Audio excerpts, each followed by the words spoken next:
Okay, we're excited because we are headed to the airport to pick up yet another Romanian imported Cane Corso pup. If you recall, and for those of you who are new, about a month ago we posted a video showing us picking up 4 Cane Corso pups at that time. 2 of them went to Texas with 2 families, and we kept 2. Well, this is not the first time or the second time we've imported puppies. We've actually done this for several years, but these are the first times we're actually sharing this with the larger community. It's been quite fun, and what makes it different or even more special this time is because this will make the first import for 2020, so we're excited. This will also be yet another pup from the litter that we actually own in Romania.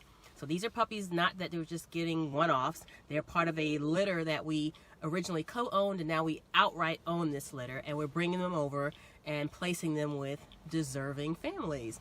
And so since the last video that we posted showing that process, we actually imported a 5th puppy, but I didn't get a chance to show the video because if you recall, we were moving, transitioning to a homestead. We've been clearing trees from the property. We've had puppy parties. And yeah, by the way, Christmas happened and New Year's happened. So I didn't get a chance to actually post video from that. But since this is happening today, I thought I would do a video not only to show us going to get this puppy, but to answer a lot of the questions and comments that we got in that first video, like, what is the import process like? What are the pros and cons? What is all entailed with it?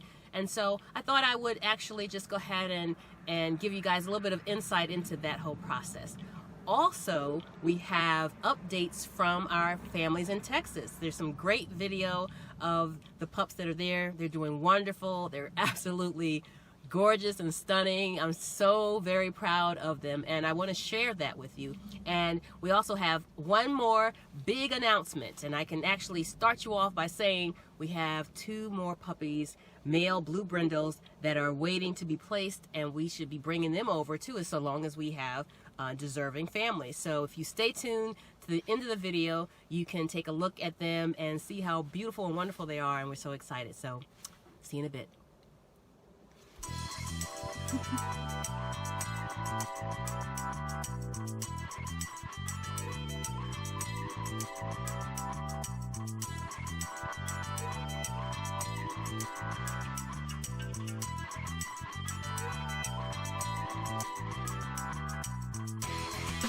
Importing animals, particularly canines, can seem like uncharted territory, mysterious, maybe even taboo. And make no mistake, it comes with several risks involving the health and well-being of a life, and not to mention the financial gamble. But under the right circumstances, the journey can be exciting and ultimately quite satisfying.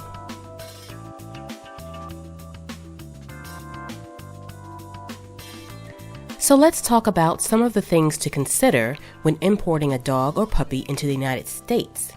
This won't be by any means an exhaustive how-to guide, as there are several variables, including the laws governed by the country from which the puppy will come from, as well as the destination country. You may be required to have several documents from at least 4 different federal agencies when entering the United States, depending on your dog's breed, origin, destination, and method of travel, such as airline or ship.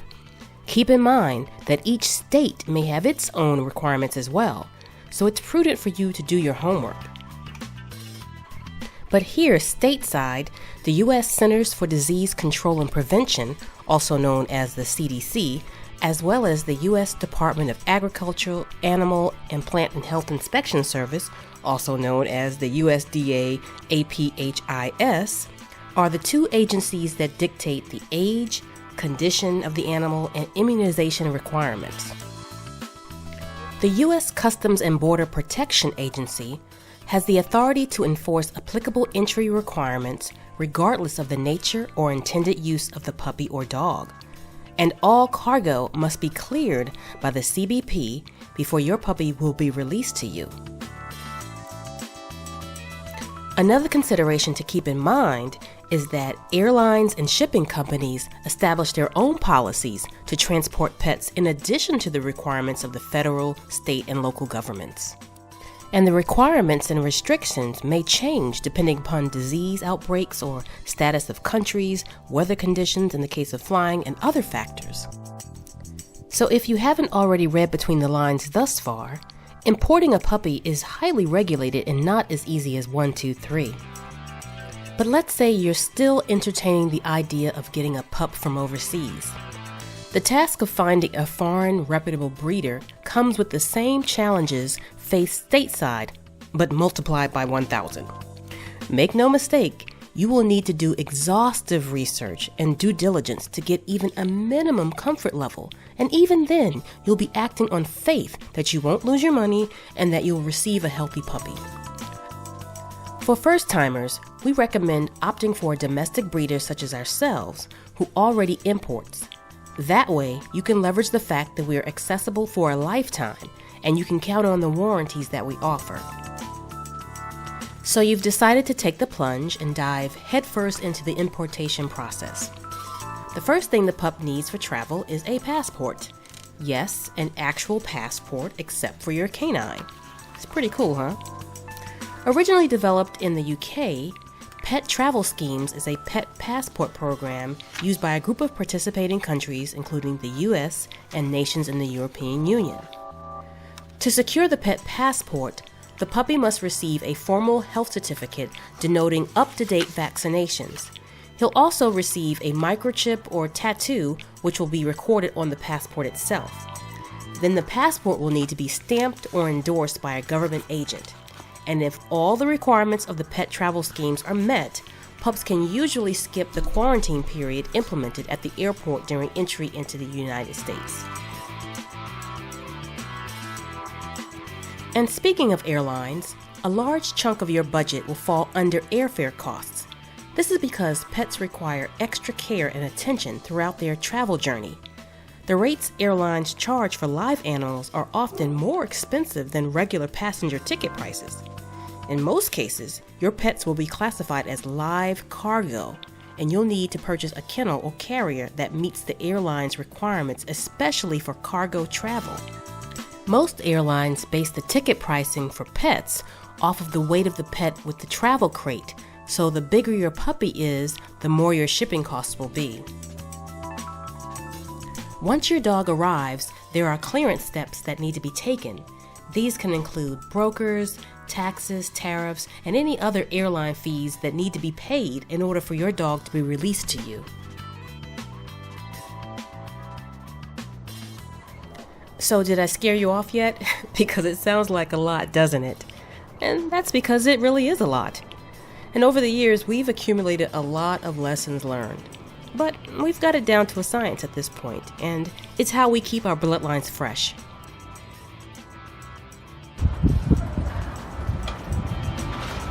Maybe they're not quite ready. Hey, there she is. Well, there she is. Thank you so much. Thank you. Hello, baby. Oh, you look like what in the heck? What in the heck is going on? What in the heck is going on here? Hey, baby. I know, it's been scary. It's been scary. Can't get a clear picture of her. Oh, there we go. It's been scary? Okay. We're gonna get you out of here. We're gonna get you out.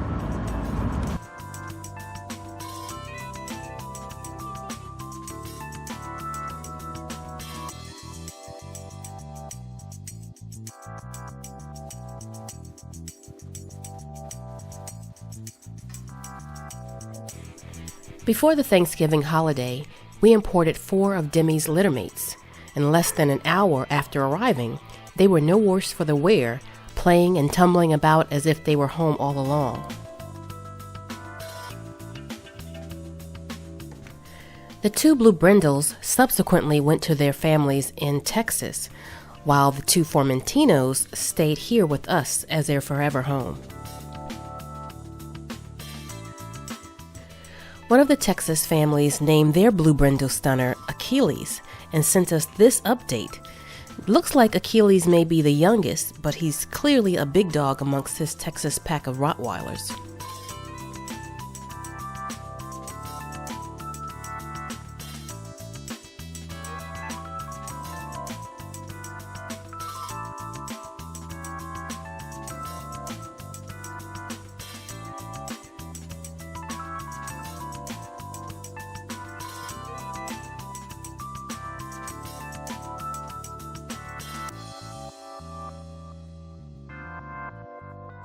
Achilles is truly fearless, and it shows. He has the perfect temperament for his new family. 2 weeks later, and before Christmas, we brought over Maximus, now called Dracarys. Hello there. Hello, cutie.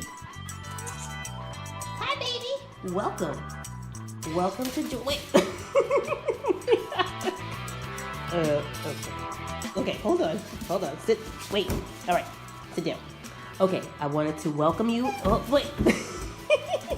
Wait, come here.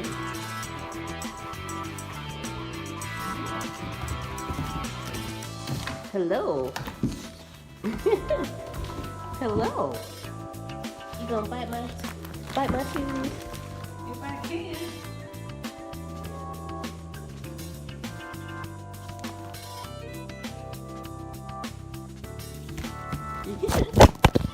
Slap the phone away. So just as I mentioned earlier, and as of the date of this video, our final 2 males are available and ready to go to their deserving families. They're gorgeous with blue brindle coats and beautiful temperaments to match, just like their littermates. Contact us if you are interested. As for Demi, she's really growing on us and may just stay unless a family persuades us to offer her to them. Stay tuned to find out.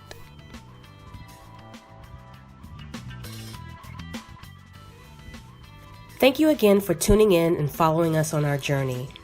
If you appreciated the video, leave us a like. Feel free to share your respectful thoughts in the comment section. Don't forget to subscribe and ring that notification bell. And as always, we'll see you in the next video.